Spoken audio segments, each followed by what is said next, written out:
Eceee was started up as not really as an organization. It was just establishing a summer study. The first one was in '93. It was in Copenhagen in Denmark. And then we have established some summer study every second year since. In '99, Eceee was formally established as an organization, independent, non-governmental organization. And then we a member-based organization, and we have two kind of members: organizational members and individual members. And we have over the last 3-4 years worked hard to do activities between the summer study, not only be the summer study, but also be organization which do a lot of other things. And our vision is to expand that even more.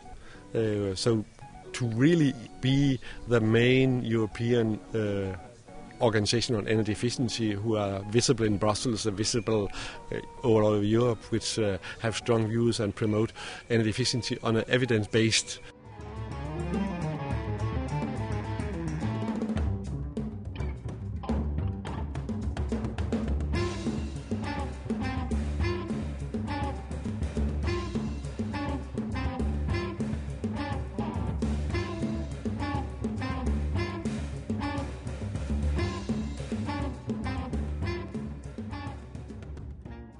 The idea is to bring people together for an entire week into a remote place where they stay for an entire week, and they discuss from they get up in the morning till they go to sleep in the evening, energy efficiency, energy efficiency, energy efficiency, and only that.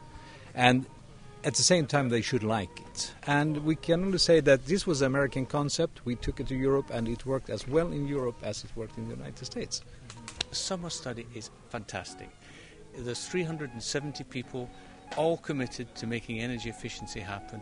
They're really interested, they're motivated, they come here and they work their socks off, but they also enjoy themselves, and they have a fantastic opportunity for networking.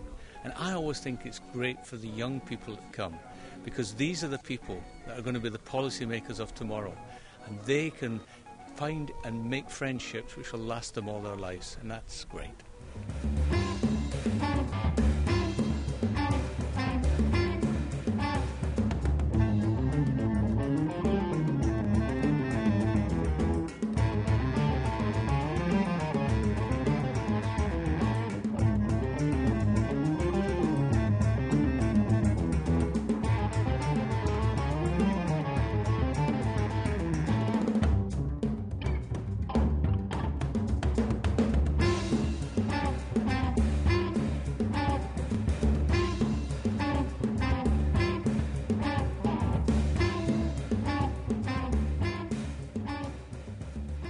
We have a series of panels. This year we're actually running eight panels, and they range quite widely. We have some of which I would call the short-term policy.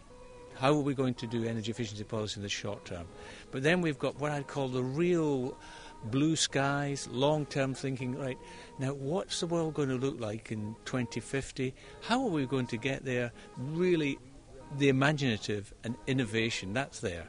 Then we have sessions on transport, sessions on innovation in new technologies, lots of work on buildings, because buildings are a big user of energy, and there's a lot of energy we can save there.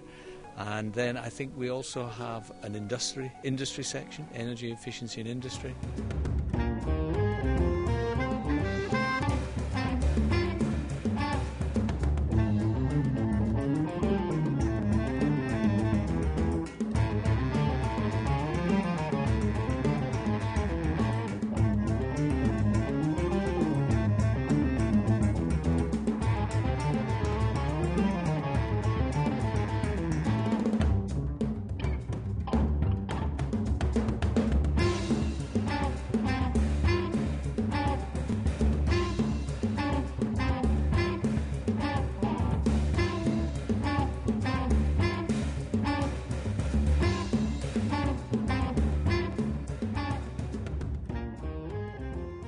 think people realise that energy efficiency applies to everything to do with energy, and therefore you can save a lot of energy, and given the challenges we're facing, if we can do it cheaply, so things can become more cost effective, we can afford more renewable contributions as long as we keep lowering it. Otherwise, people will not be able to afford energy, and politically that will be very difficult.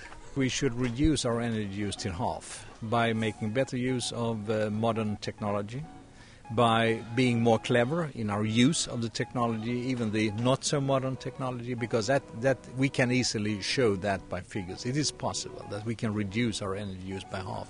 That it would also be possible to phase out the nuclear power, to phase out the fossil, make more use of renewables, solar, wind, biofuel and so on. And I frankly think it could happen, but it requires some leadership, and part of our task is to make sure that the real leadership, the elected leadership, understands and trusts us. In 2050 we will be close to a system where we are getting rid of all kind of fossil fuels. And if that we should succeed in that, then basic is huge energy efficiency improvements. Really, we have to turn down demand. So else, because we cannot just solve that problem by more and more renewable. That's not possible, and that will be very expensive. The least cost option is to reduce demand to 20 or 30% or 40%, and then what we have left, supply that with renewable. So that's my vision.